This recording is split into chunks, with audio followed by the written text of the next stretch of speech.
모세는 여호와의 종이었습니다. 눈의 아들 여호수아는 모세의 보좌관이었는데 모세가 죽은 후 여호와께서 여호수아에게 말씀하셨습니다. 내 종 모세는 죽었다. 이제 너는 모든 백성을 이끌고 요단강을 건너가 내가 너희 이스라엘 자손에게 주는 땅으로 가거라. 나는 이 땅을 너희에게 주기로 모세와 약속하였다. 나는 너희 발바닥이 닿는 곳마다 그곳을 너희에게 줄 것이다. 남쪽의 광야에서부터 북쪽의 레바논에 이르기까지 모든 땅을 너희가 가지게 될 것이다. 저 동쪽의 큰 강 유프라테스에서부터 서쪽의 지중해에 이르는 모든 땅을 너희가 차지하게 될 것이다. 햇사람들의 땅도 너희의 것이 될 것이다. 내가 모세와 함께했던 것처럼 너와도 함께할 것이며 내가 살아있는 동안에는 너를 막을 사람이 아무도 없을 것이다. 나는 너를 떠나지 않을 것이며 결코 너를 홀로 내버려 두지 않을 것이다. 너는 힘을 내고 용기를 가져라. 장차 너는 백성을 이끌고 그 땅을 차지하게 될 것이다. 그 땅은 내가 이 백성의 조상에게 주기로 약속했던 땅이다.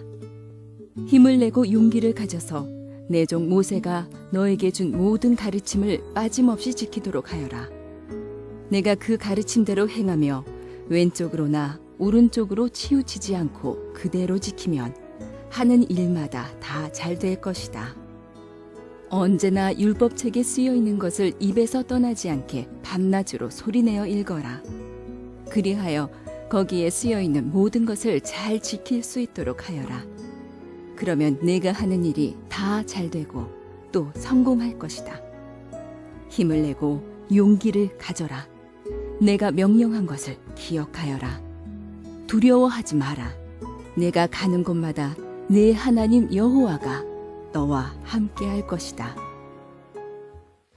우리 다시 한번 하나님 앞에 감사의 박수 올려드리도록 하겠습니다.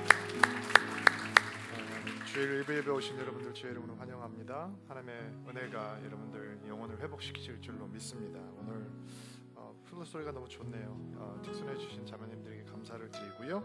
교회에서 진행되는 일들 잠시 안내해드리고 오늘 하나님 말씀 듣도록 하겠습니다. 안내지가 2개 들어있는데요. 먼저 지난주에 안내해드렸을 텐데 다시 한번 2014년 드림인 가을 걷기 대회 워킹 드림에 대한 공지를 드립니다. 저희들이 체육대회로 지나가던 연중 행사를 조금 더 많은 분들이 함께 할 수 있는 걷기 대회로 바꿨고요. 미사리 조정 경기장에서 10월 9일 날 한글날 10시부터 3시까지 진행이 되는데 어린 아이들도 데리고 오셔도 너무 해피하게 잘 지낼 수 있는 프로그램으로 준비하고 있습니다. 아이가 아주 어리신 분들도 같이 하실 수 있을 것 같아요. 유모차를 끌고 가기에 평지로 계속 돌아가니까 그냥 오셔서 함께 해주시면 감사하겠고요. 식사 준비 때문에 여러분께서 신청을 해주셔야지 저희들이 어느 정도의 음식을 준비해야 되는지 알 수 있을 것 같고요. 1인당 회비는 5,000원이 되겠습니다. 여러분 식사비니까요. 신청해 주시고 안내 데스크에 제출해 주시면 여러분들 잘 맞이하도록 하겠습니다. 두 번째 안내지는 수요 성경대학에 대한 안내지이고요. 저희가 수요일 날마다 양쪽 캠퍼스에서 이제 성경대학으로 성경을 가르치는 시간을 가져야 되겠다라는 생각을 하고 있습니다. 한남 캠퍼스에는 레위기 강해를 시작을 하는데 송파에서는 주기도문 강해로 수요 성경대학을 함께 합니다. 강의한 준비 때문에 신청을 해주시면 잘 섬기도록 하겠습니다. 수요일 오전에 있는 큐티 모임 기억하시고요. 또 토요일 날 오전 7시에 있는 토요 아침 예배 기억해 주시기 바랍니다.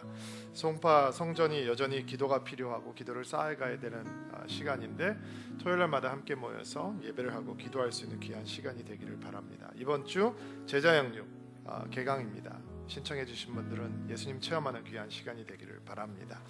우리 같이 가슴에 손을 얹고 믿음을 고백하고 우리 하나님 말씀 듣도록 하겠습니다. 한번 따라해 주시면 감사하겠습니다. 하나님은 나를 사랑하십니다. 나는 그 사랑 안에 있습니다. 하나님은 오늘 나에게 말씀하실 것입니다. 그 말씀에 능력이 있습니다. 그 말씀에 생명이 있습니다. 나의 마음을 하나님께 열겠습니다. 나의 생각을 예수님께 집중하겠습니다. 들은 만큼 변합니다. 들은 만큼 행복해집니다.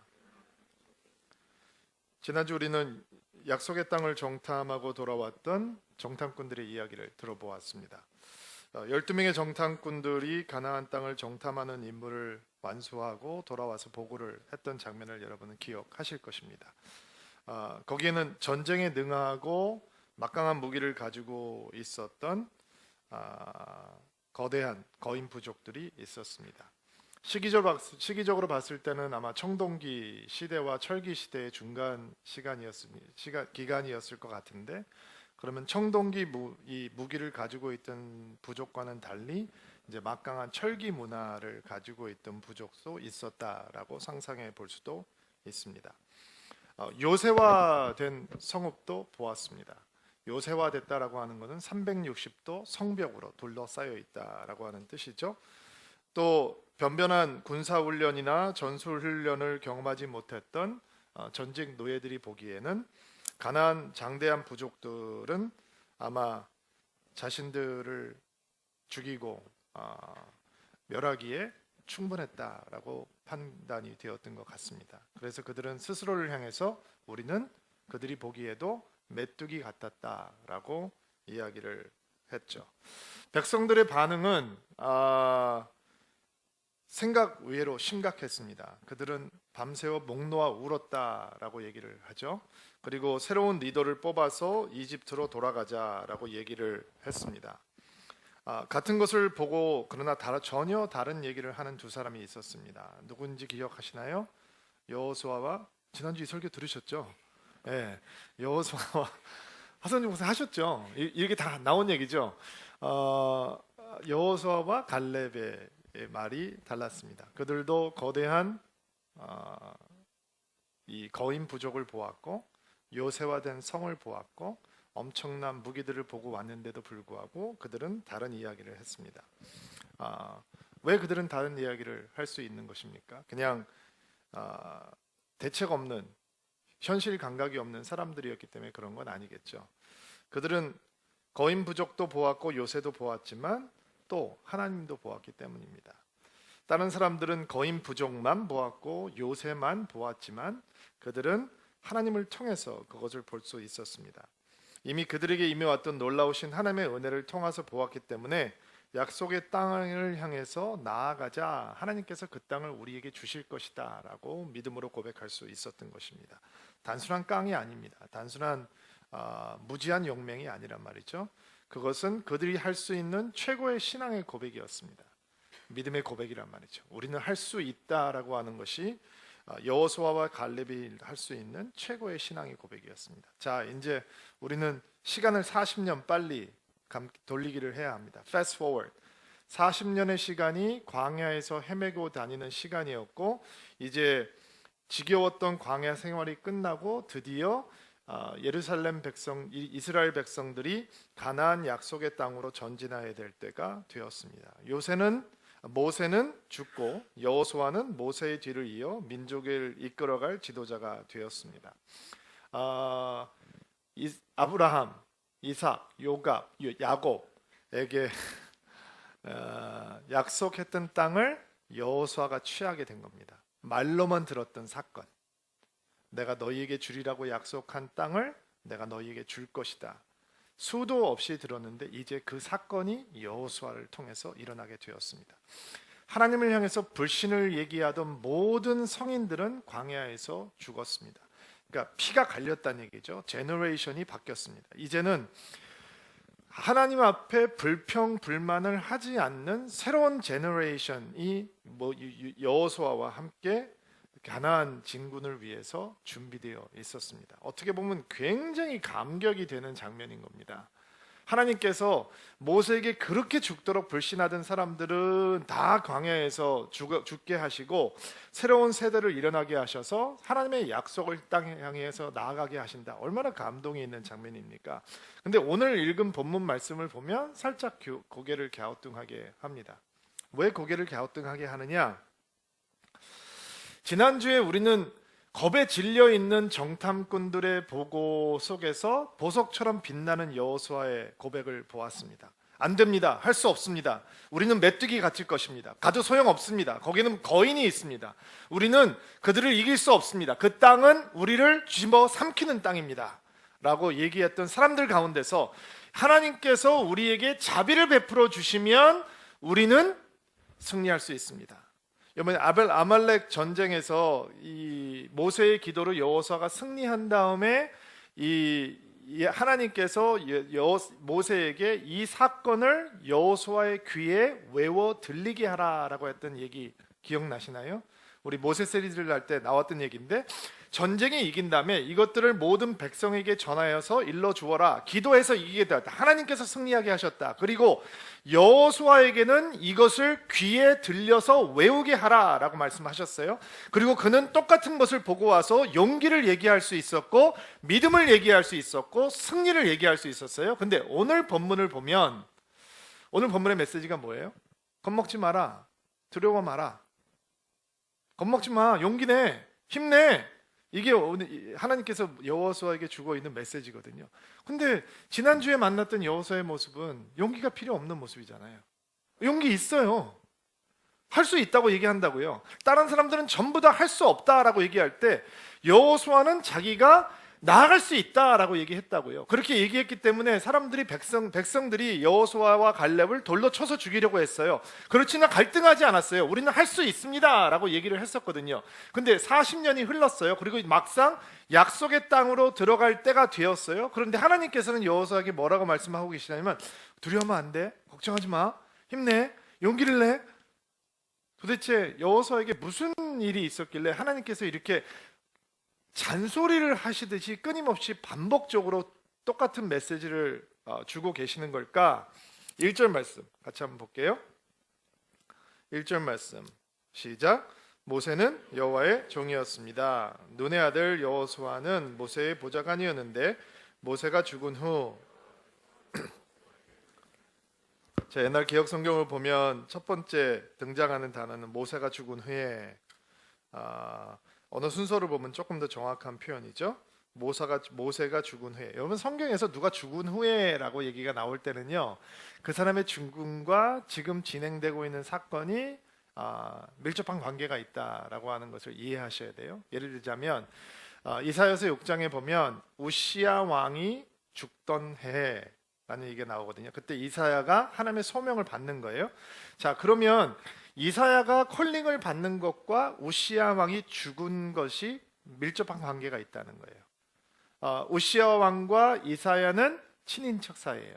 우시야는 유다를 놀라운 부흥으로 이끌었던 성군이었죠.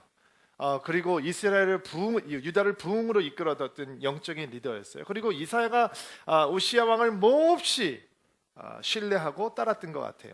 근데 콜링을 받는 건 그 인간을 신뢰하는 마음이 깨어졌을 때, 무너졌을 때 하나님께서 나타나셔야 되는 거죠. 자, 그러면 오늘 우리가 그 용기 백배했던 여호수아가 40년이라고 하는 광야 시간을 지난 다음에 막상 요단강을 건너서 약속의 땅으로 들어가기 바로 전에 하나님께서 너 겁먹지 마, 용기 내야 돼, 힘내야 돼, 너 두려워하면 안 돼 라고 얘기를 하고 있다라고 하는 사실은 어떤 상관과 밀접한 관계가 있다? 모세가 죽은 것과 굉장히 밀접한 관계가 있다는 거예요. 여러분, 모세를 가장 의지했던 사람은 누구일까요? 백성들이었을까요? 오늘 말씀을 보면 모세의 타이틀은 뭐예요? 여호와의 종. 언젠가는 저도 그런 타이틀을 여러분들에게 들어야 될 텐데, 예수 그리스도의 종, 여호수아 목사 해야 되는데 그런 날이 오게 되기를 주의 이름으로 축복합니다. 근데 여호수아의 타이틀은 뭐예요? 성경 보세요. 모세의 보좌관. 쉬운 성경은 좀 그럴듯한 단어를 선택했어요. 근데 옛날 성경을 보면 모세의 종, servant. 모세의 시종이다라는 거죠. 자, 성경은 모세를 뭐라고 불러요? 여호와의 종.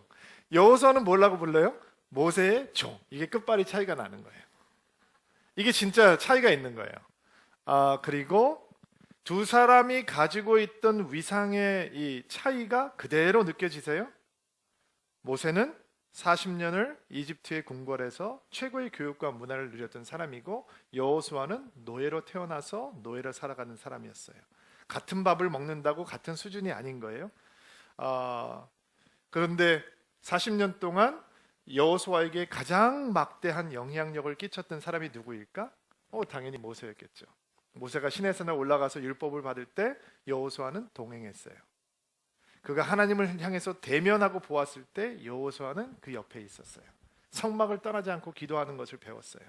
여러분, 모세가 이스라엘에게 어떤 존재였습니까? 그가 작은 지팡이 하나를 들면 10가지 재앙이 내려왔어요. 이집트 최고의 권력이었던 절대 권력이었던 파라오라고 하는 황제가 하나님 앞에 항복하는 것도 모세의 지팡이 앞이었어요.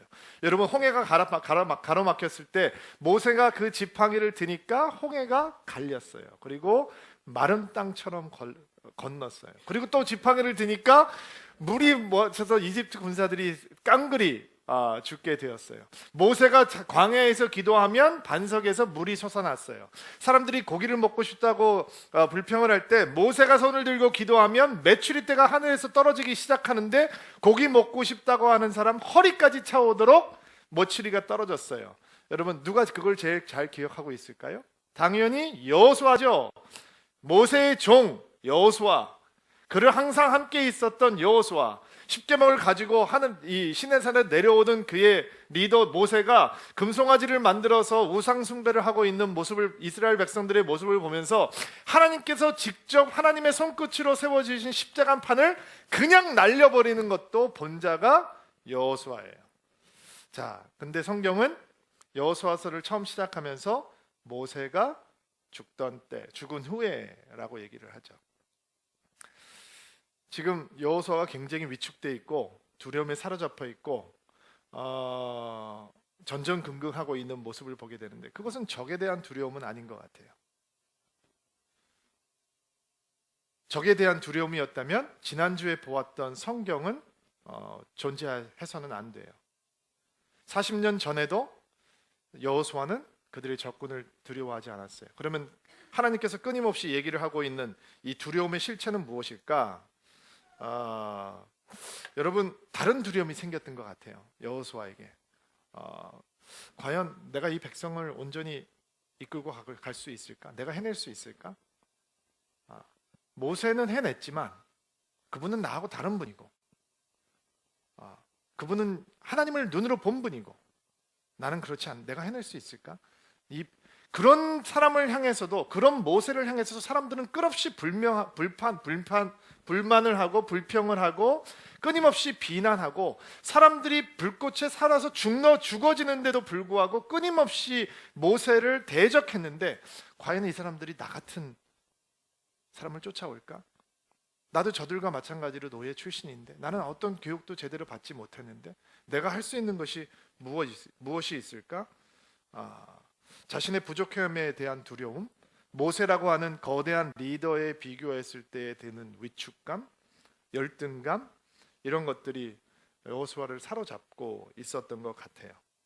여러분 여호수아가 느꼈던 두려움을 가져보았습니까? 나의 부족함 때문에 느끼는 두려움, 자신이 없기 때문에 느끼는 두려움, 과연 내가 할 수 있을까? 라고 하는 염려 때문에 생기는 두려움, 우리는 모두 그런 두려움을 경험해 보았습니다. 자신이 없어서 생기는 열등감, 미래에 대해 확실하지 않기 때문에 느끼는 두려움, 공포, 염려, 근심, 우리는 매일매일 경험합니다.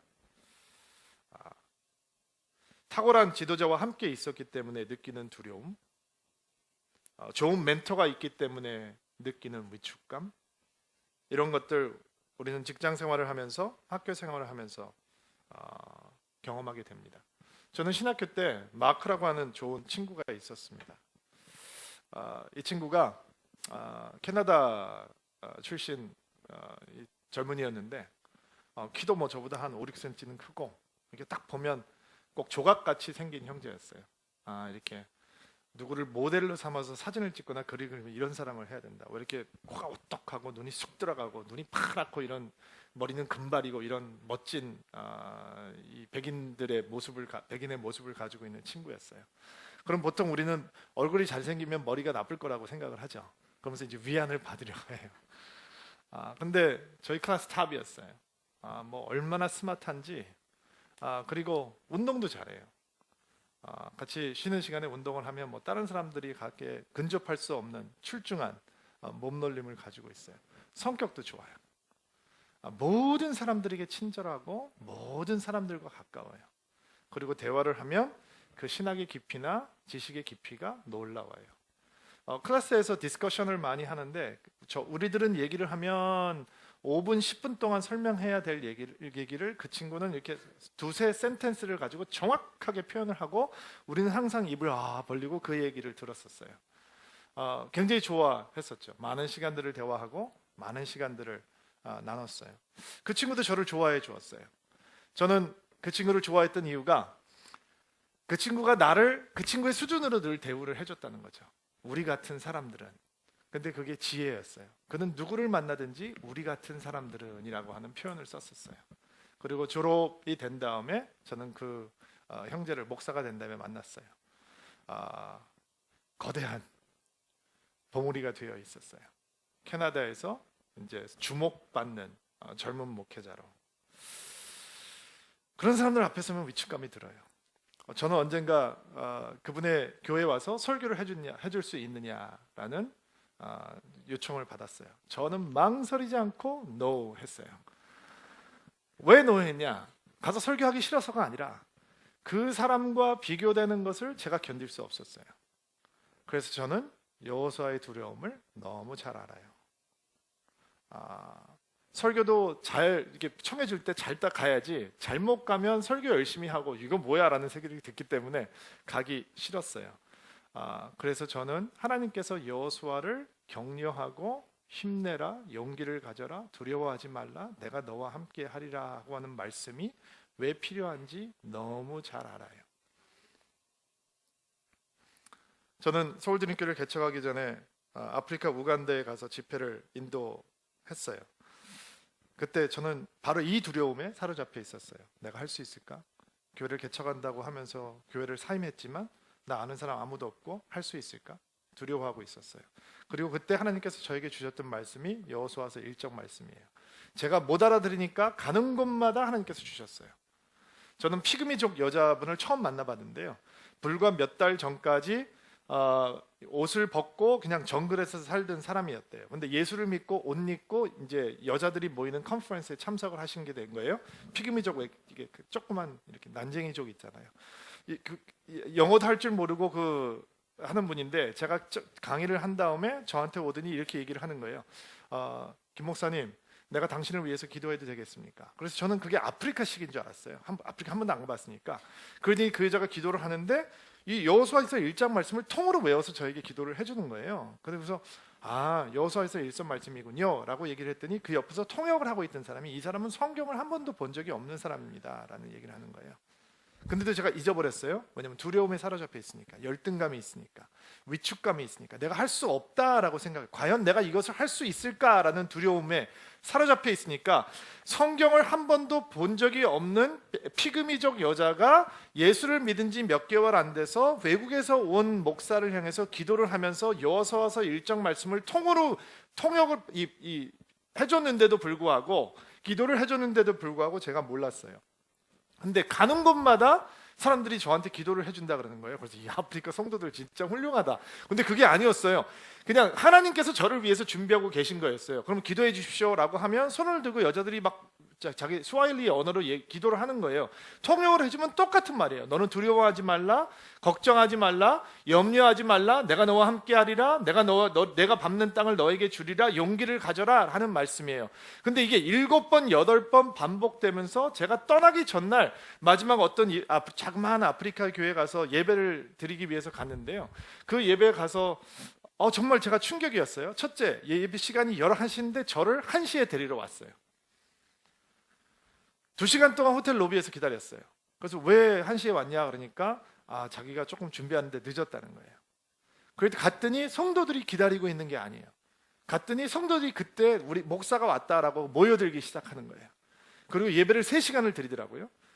헌금을 드리는데 춤을 추면서 나와서 헌금을 드려요. 그리고 저는 거기서 설교를 했어요. 그리고 끝났더니 이렇게 커다란 그 흑인 여자분이 한 분 오더니 와서 반갑게 저를 인사를 하면서 김 목사님, 내가 김 목사님 위해서 기도하겠다라는 걸 하는 거예요. 그래서 이제 아프리카 시기니까 예, 기도해 주십시오. 그랬더니 또 이 말씀을 가지고 기도를 하는 거예요. 제가 마음에 감동이 오기 시작했어요. 아, 이게 하나님의 뜻이 있구나. 그리고 자기 집에 와서 밥을 먹으라는 거예요. 그리고 갔더니 그분이 목사님 사모님이셨어요. 그리고 목사님께서는 딴 쪽에 가서 성도들하고 인사하느라고 기도하는 시간에 없었는데 그분의 집에 가서 점심을 먹기 위해서 기도를 하는데 그 아프리카 분들은 점심을 먹기 전에 일어나서 찬양을 하면서 박수를 치더라고요. 박수를 치면서 찬양을 한참 해요. 그러더니 기도를 해요. 서서. 그리고 여호수아서 1장 말씀을 가지고 기도를 하는 거예요. 그리고 제가 온몸에 점률이 생기기 시작했어요. 아, 하나님께서 이 말씀을 나에게 주시기 시작하는구나. 그리고 내가 두려움에 사로잡혀 있었는데 한국에 돌아와서 정말로 하나님께서 인도하시는 길로 내가 가기를 원하는구나라고 하는 확신을 갖고 서울교회 드림교회를 시작하게 되었어요. 저는 이 말씀을 믿어요. 이 말씀이 우리 안에 들어오면 우리 안에 있는 두려움과 위축감과 열등감과 어둠, 염려와 근심의 그림자가 사라질 수 있다는 것을 맛보았어요. 저는 오늘 여러분에게 이 말씀에 들어가는 시간이 되기를 주의 이름으로 축복합니다. 여러분의 영혼 가운데 이 말씀의 능력이 심기워지는 시간이 되기를 주의 이름으로 축복합니다. 자, 두려움을, 열등감을, 염려를, 근심을 하나님께서 어떻게 이기기를 원하시느냐, 하나님께서 어떻게 이기게 하시기를 원하시느냐, 오늘 네 가지로 간단하게 정리를 해드릴게요. 2절부터 5절 말씀 같이 한번 읽어보겠습니다. 시작. 내정 모세는 죽었다. 요단강을 건너가 내가 너희 이스라엘 자손에게 주는 땅으로 가거라. 나는 이 땅을 너희에게 주기로 나는 너희 발바닥이 닿는 곳마다 그곳을 너희에게 줄 것이다. 남쪽의 강렬에서부터 북쪽의 레바논에 이르기까지 모든 땅을 너희가 가지게 될 것이다. 저동의 유프라테스부터 서쪽의 지중해에 이르는 모든 땅을 너희가 차지하게 될 것이다. 햇사람의 땅도 너희의 차게 될 것이다. 내가 모세와 함께 했던 것처럼 너와도 함께 할 것이며 내가 살아있는 나는 너를 떠나지 않을 것이며 결코 너를 혼자 버려두지 않을 것이다. 자, 모세라고 하는 출중한 리더의 뒤를 잇는 여호수아가 가장 잘 이해할 수 있는 언어는 뭔지 아세요? 내가 모세와 함께 있던 것 같이예요. 그러나 모세는 과거예요. 모세는 죽었어요. 자, 두려움을 어떻게 이기느냐? 오늘 제가 여러분에게 네 가지 단어를 가르쳐 줄 텐데 뒤를 보면서 두려움을 이기는 거예요. 첫 번째는 뒤예요. 나중에는 옆이에요. 나중에는 안이에요. 그리고 네 번째는 앞을 보는 거예요. 자, 외우셔야 돼요. 제일 먼저 두려움을 어떻게 이기느냐? 뒤를 보는 거예요. 그런 다음에는 옆을 보는 거예요. 그 다음은 안을 보는 거예요. 그리고 난 다음엔 앞을 보는 거예요. 오늘 다른 건 다 잊어버리셔도 좋아요. 이거는 외우셔야 되는 거예요. 자, 두려움을 어떻게 이기느냐? 먼저 뒤를 보는 거예요. 그 다음에는 옆을 보는 거예요. 그리고 안을 보고 그 다음에 앞을 보는 거예요. 여호수아에게 하나님께서 어떻게 두려움을 이기게 하시냐? 제일 먼저 모세에게 역사하셨던 뒤를 보게 하시는 거예요. 야, 너 네가 생각하기엔 모세가 대단했던 것 같지? 그래, 모세 대단했지. 야, 모세가 하면은 뭐 엄청난 이 사람들을 다 먹이고 재우고 보호하고 이끌고 대단했지. 근데 그 뒤를 봐봐. 내가 그렇게 모세에게 했던 것처럼 너에게 할 거야. 이게 메시지예요. 모세와 함께 했던 것처럼 내가 너와 함께 할 것이며 내가 밟는 땅들을 내가 다 너희에게 줄 것이며 그러나 모세의 시대는 끝났고 이제 너의 시대가 시작되었다라고 하는 거죠. 여러분, 하나님께서 여러분들에게 베풀어 오신 은혜가 있단 말이에요.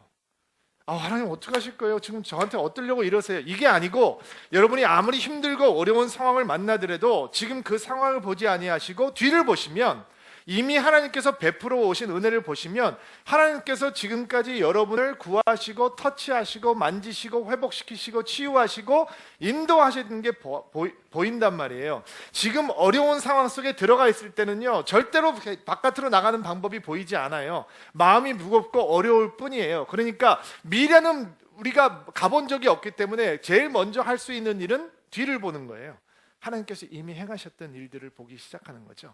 제가 시애틀에서 목회를 할 때 어리고 부족해가지고 감사하지 못하고 늘 전전긍긍했었던 기억이 나요. 저는 목회를 잘하고 싶은데 현실은 녹록지 않고 힘들고 어려웠던 기억이 나요. 그리고 제가 어느덧 형제교회를 사임하게 되고 한국에 나오기 위해서 마지막 설교를 하는 주간이 되었어요. 그리고 저는 그때 처음으로 목회를 하면서 그때까지 처음으로 뒤를 돌아봤어요. 자, 내가 형제교회라고 하는 내가 섬기는 교회를 7년이 넘게 섬기면서 하나님께서 어떤 일을 하셨는가라고 돌아보았어요. 그리고 일단 등록 교인들의 숫자를 보기 시작했어요. 출석하는 교인들의 숫자를 제가 쭉 봤어요. 그리고 제가 그 사역을 시작했을 때부터 끝날 때까지 이미 교회는 2배로 성장해 있었어요. 그러니까 은혜인 거죠. 그렇죠? 성장은 은혜인 거예요. 자, 재정도 2배가 넘게 성장해 있었어요. 헌신자들은 교회를 섬기고 있는 사역자들 20배가 5배가 성장해 있었어요. 옛날에는 20명의 사람들이 섬기고 있었는데 이제 100명의 섬기는 사람들이 교회를 곳곳에서 아까 우리 집사님께서 기도해 주신 대로 자기의 본업처럼 섬기는 사람들이 100명의 사역자들이 생겨서 섬기고 있었던 거예요. 또 선교 헌신자들을 보았어요. 2명의 선교 헌신자가 있었는데 제가 교회를 떠날 때 20명의 젊은이들이 선교사를 헌신하겠다 10배로 성장해 있었던 거예요. 근데 나는 하나님께서 역사하신다고 생각하지 못하고 살았다는 거죠. 왜 좀 잘 되지 않을까? 왜 하나님께서 뭐 부흥을 주시지 않을까? 역사하지 않을까? 이 사람들은 왜 이 모양 이 꼴일까? 내가 부족하구나. 내가 함량 부족이가. 그 캐나다에 있는 마크는 너무 탁월한데 나는 거기에 진짜 세 발의 피도 못 되는 사람이니까 나는 진짜 부족한 거구나. 이렇게 좌절감에 빠져 있었어요. 근데 뒤를 바라보는 순간 하나님께서 우리 공동체를 향해서 놀랍게 역사하고 계시는구나 깨닫게 되는 거죠. 예. 우리 셀자님 서울드림께 처음 오셨을 때 생각나세요? 예. 제가 우리 김윤환 셀자님한테 처음 오셨는데 머리가 하얀 유일한 사람이었어요. 그래서 인사를 했어요. 안녕하세요. 저희 서울드림께 오신 거 환영합니다.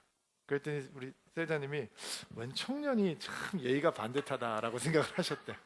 목사가 누군지도 모르고 우리 교회를 찾아오신 거예요. 김윤환 셀자님이. 자, 이제 5년 차가 돼가고 있거든요. 하나님의 은혜가 하여 갔죠.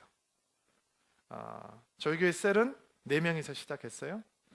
김동곤 장로님, 김인환 셀자님, 그 다음에 이택로 생자님, 두직문 셀자님 이렇게 4명이서 시작을 했어요. 그리고 그 다음 학기에 그 4개의 셀이 16개가 됐죠. 그리고 계속 셀이 들어갔어요. 그러니까 지금 왜 좀 더 잘 안 되지? 왜 좀 타이트하게 안 모여지지? 송파 캠퍼스 시작했으면 한남처럼 막 팍팍팍 커가야지 되는 거 아닌가? 여러분 그럼 못 견뎌요. 우리가 서포트를 못 한다고요. 이게 은혜인 거예요. 근데 돌아보지 않으면 은혜인 줄 몰라요. 우리는 새벽기도를 처음 막 열심히 집회할 때 40명이서 모여서 집회를 했어요. 그리고 올해 새벽기도 특별 특세를 할 때 400명이 넘는 사람들이 특세를 시작했어요. 그러면 이 4년 만에 10배의 사람들이 기도의 자리로 나오기 시작했다는 거죠. 근데 왜 300명밖에 안 나오는 거야? 왜 사람들이 이렇게 많은데 왜 새벽기도 안 나오는 거지? 이렇게 생각하면 늘 열등감과 두려움과 염려와 근심과 사로잡히는 거죠. 여러분 오늘 뒤를 돌아보세요. 하나님이 여기까지 인도하셨어요. 자격이 있어서가 아니에요. 하나님의 사랑이 우리를 여러분의 인생을 바로 이 순간까지 여러분 지금보다 어려운 때도 있었을지 몰라요. 앞으로 더 어려운 시간을 만날지 몰라요. 그러나 아무것도 보이지 않되 여기까지 인도해 오신 하나님을 뒤를 보면서 바라보는 거죠. 과거에 역사하신 하나님께서는 여러분과 함께 하실 거예요. 그것이 여호수아가 두려움으로부터 벗어나는 열등감으로부터 벗어나는 전전긍긍으로부터 벗어나는 하나님의 길이었어요. 뒤를 바라봄으로 두려움을 벗어나게 하시는 거죠. 자, 5절 말씀 다시 한번 볼게요. 모세와 함께 했던 것처럼 너와도 함께 할 것이며 내가 살아있는 동안에는 너를 막을 사람이 아무도 없을 것이다. 나는 너를 떠나지 않을 것이며 결코 너를 홀로 내버려 두지 않을 것이다. 9절 말씀도 한번 봐요. 힘을 내고 용기를 가져라. 내가 명령한 것을 기억하여라. 두려워하지 마라. 내가 가는 곳마다 내 하나님 여호와가 너와 함께 할 것이다. 자, 뒤를 보는 것이 두려움을 벗는 첫 번째 하나님의 방법이고 두 번째는 뭐라 그랬죠? 옆이라고 그랬죠? 자, 옆을 돌아보게 하심으로 두려움으로부터 벗어나게 하시는 거예요. 자, 여호와 하나님께서 여호수아에게 주시는 말씀은 내가 너와 함께 하겠다라고 하는 말씀이에요. 모세와 함께 했던 것처럼 너와 함께 하겠다라는 것이죠. 너를 떠나지 않을 것이며 너를 홀로 내버려 두지 않을 것이다. 내가 가는 곳마다 내 하나님 여호와가 너와 함께 할 것이다라는 것이죠. 여호수아는 전쟁을 벌여야 돼요. 군사도 필요하고 무기도 필요하고 전술도 알아야 합니다. 가나안 땅에 대한 군사들에 대한 정보도 있어야 할 것이에요. 그러나 그런 것들을 다 알아도 자신감이 안 생길 수 있어요. 막강한 전력을 갖추고 있어도 더 막강한 군대를 만나면, 더 견고한 요새를 만나면 낙심할 수밖에 없겠죠. 근데 하나님께서는 여호수아에게 가나안 진구를 납혀놓고, 야, 너는 네 적을 보지 말고 네 옆을 봐. 너를 떠나지 않고 있는 분이 있는 거야 라고 가르쳐주고 있는 것이죠. 내 옆에 내가 항상 함께 있을 거야 라고 약속하고 계시는 것입니다. 저는 이게 힘이 되는데 여러분 힘이 별로 안 되시나요? 예수님 함께 계신다고요. 그래서 그분이 오실 때 이름을 바꾸시고 오셨잖아요. 그분은 임마누엘이라, 하나님이 너희와 함께 계신다라고 하시는 거죠. 옆을 보세요. 하나님 떠나시지 않아요. 어떤 분들은 이렇게 목사님 옛날에는 하나님께서 저와 함께 하셨는데요, 제가 요즘 조금 너무 자유롭게 살아서 너무 하나님을 무시하고 살기 때문에 하나님께서 좀 멀리 떠나신. 천만의 말씀, 여러분이 하나님을 떠나서 살면 살수록 하나님께서는 더 가까이 쫓아오시는 거예요. 더 오버타임 하신다고요. 하나님은 한 번도 우리를 떠나시지 않아요. 하나님께서 뭐라고 약속하세요? 볼지어다 세상 끝날까지 내가 너희와 항상 함께 할 것이다 라고 말씀하시잖아요. 우리가 인생 가운데서 없는 두려움, 우리가 인생 가운데서 겪는 근심, 걱정, 열등감 어떻게 벗어나느냐? 우리와 떠나지 아니하시는 하나님의 임재 속에서 하나님께서 우리와 함께 하심으로 우리는 그것을 넘어갈 수 있단 말이죠. 여러분과 함께 하시는, 여러분 지금 현재 여러분과 하나님 함께 하시는 하나님을 여러분의 영적인 눈을 떠서 바라보는 축복이 이 주일 가운데 있게 되기를 기원합니다. 자, 6절 말씀 볼게요. 읽어주시겠어요? 시작.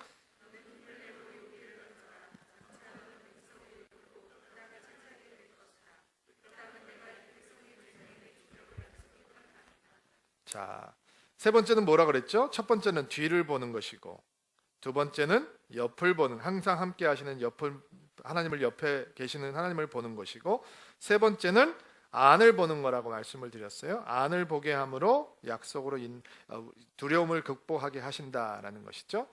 자, 두려움 앞에서 여호수아가 기억해야 되는 것은 뭐냐면요, 그가 얼마나 젊으냐, 용맹스러우냐가 아니었단 말이죠. 첫째로 부르심이 다르다는 것을 기억해야 됐어요. 모세의 부르심은 출애굽 사건을 감당하는 역할인 거예요. 그러면 여호수아의 부르심은요, 가나안 땅을 정복하기 위한 부르심인 거예요. 부르심이 달라요. 비교할 필요 없는 거죠. 모세는 위대한 하나님의 선지자였어요. 그러나 그 위대한 하나님의 선지자의 역할은 요단강 건너편에서 끝나요. 그리고 이제 새로운 하나님의 리더 여호수아의 시대가 도래했어요. 그리고 그는 이제 믿음을 가지고 전진하는 거예요. 그런데 그가 새로운 일을 하는 것이냐? 아니에요. 내가 내 조상에게 약속한 것을 너에게 주겠다라고 말씀하시는 거죠. 그리고 하나님께서 그 약속을 누구를 통해서 이루겠다라고 말씀하시는 거예요? 여호수아를 통해서 이루겠다라고 말씀하시는 거예요. 안을 들여다보면 내가 하나님께 어떤 부르심을 받았는지 보이죠. 우리의 속을 보면 내 안에 하나님의 어떤 약속이 있는지 보여요. 모세에게 약속하신 것 이제는 여호수아에게 넘어갔어요. 근데 그가 얼마나 존귀한 리더인지 여호수아는 아직은 깨닫지 못하고 있었던 것 같아요. 오늘은 성경이 모세의 종 여호수아, 모세의 보좌관 여호수아라고 성경이 시작을 해요. 그런데 이스라엘 가나안 정복 전쟁이 끝난 다음에 그가 죽기 전에는 어떻게 나오는지 아세요? 성경에서 여호와의 종 여호수아라고 얘기가 나와요. 여러분 안을 들여다보시면 여러분에게 얼마나 존귀한 콜링이 있는지 보이기 시작해요. 하나님의 약속이 여러분의 안에 있다는 것을 보이는 거죠. 너는 내가 밟는 땅마다 내가 밟는 땅마다 너에게 주리라. 내 영토가 될 것이다. 너를 당해낼 자가 없을 것이다. 내가 너와 함께할 것이다. 너에게 약속한 땅, 조상들에게 약속한 그 땅을 이 백성에게 나누어 주는 사람은 바로 너희다. 근데 여호수아가 막상 그것을 깨닫지 못하고 있었어요. 그리고 그의 안을 들여다보기 시작하면서 하나님께서는 그의 속에 있는 하나님의 약속을 보게 하심으로 그가 가지고 있는 두려움으로부터 벗어나게 하시는 것이죠. 네 번째, 7절 말씀, 8절 말씀 읽겠습니다. 같이 한번 읽어볼게요. 시작. 힘을 내고 용기를 가져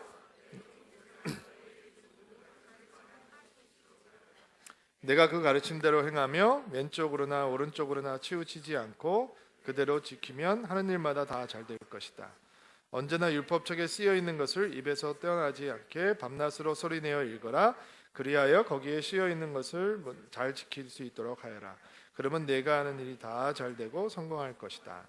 자, 두려움을 이길 수 있는 하나님의 길은 뒤를 보아보면서 이미 행하신 하나님의 일을 보는 것, 함께 하시는 하나님을 보면서 옆을 보는 것, 그리고 하나님께서 우리에게 주신 약속을 보기 위해서 안을 보는 거예요. 자, 네 번째 마지막 하나님의 길은 앞을 보게 하심으로 두려움을 이기게 해주신다는 것입니다. 여호수아는 아직 가나안 땅에 들어가서 전쟁을 해본 경험이 없습니다. 한 번도 상상해 보지 못했던 사명을 감당해야 됩니다. 약속의 땅을 모세 없이 들어간다라고 하는 것은 여호수아는 상상도 해보지 못했을 것입니다. 그런데 이 사건이 이제 일어나라고 합니다. 하나님께서는 그 미래를 바라볼 수 있는 망원경을 주시죠. 그것이 바로 하나님의 말씀입니다. 말씀을 붙들고 말씀을 지키라라고 얘기하십니다. 왼쪽으로 모자라지 않고 오른쪽으로 넘치지 않게 치우치지 않고 하나님 말씀을 온전히 순종하라라고 말씀하죠. 이 말씀을 입에서 떠나지 말라. 밤낮으로 소리내어 읽으라라고 얘기했죠. 옛날 개역 개정파 성경을 보면 주야로 말씀을 묵상하라라고 얘기했는데 쉬운 성경에서는 밤낮으로 소리내어서 읽어라라고 얘기했습니다. 근데 이 단어가 굉장히 재미있는 원어예요.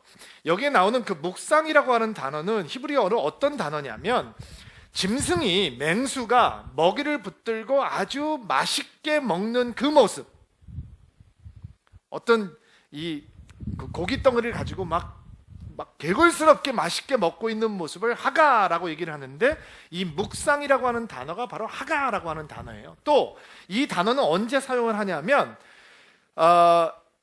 이게 짐승들이 자기 먹이가 있는데 누가 그것을 뺏어가려고 오면 하는 그 모습 있잖아요.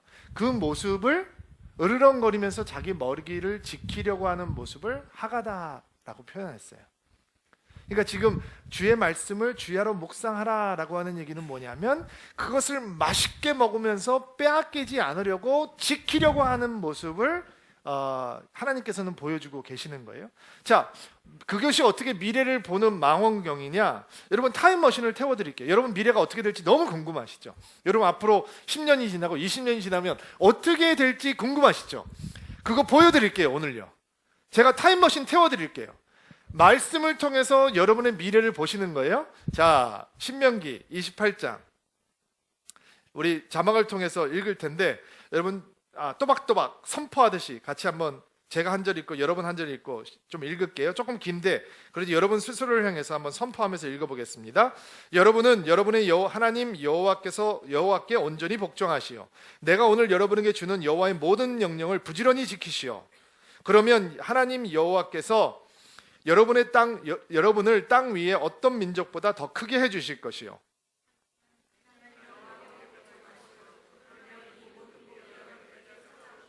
성읍에서도 복을 받고 들에서도 복을 받을 것이요.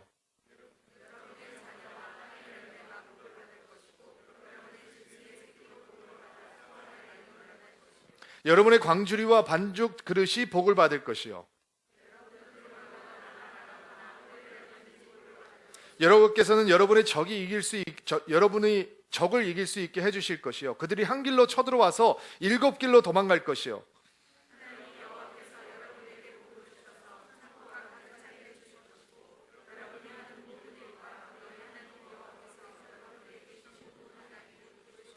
여러분이 하나님 여호와의 명령을 지키고 여호와께서 원하시는 대로 산다면 여호와께서는 여러분에게 약속하신 대로 여러분을 여호와의 거룩한 백성으로 삼으실 것이요.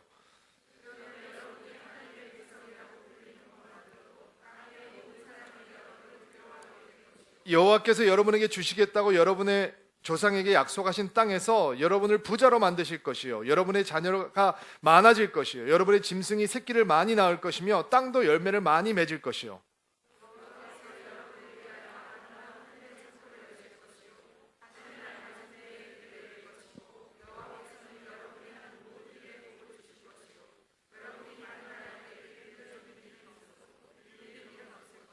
내가 오늘 여러분에게 선포하는 하나님 여호와의 명령을 부지런히 지키면 여호와께서는 여러분을 꼬리가 아니라 머리가 되게 하실 것이요, 여러분은 바닥이 아니라 꼭대기에 있게 될 것이요.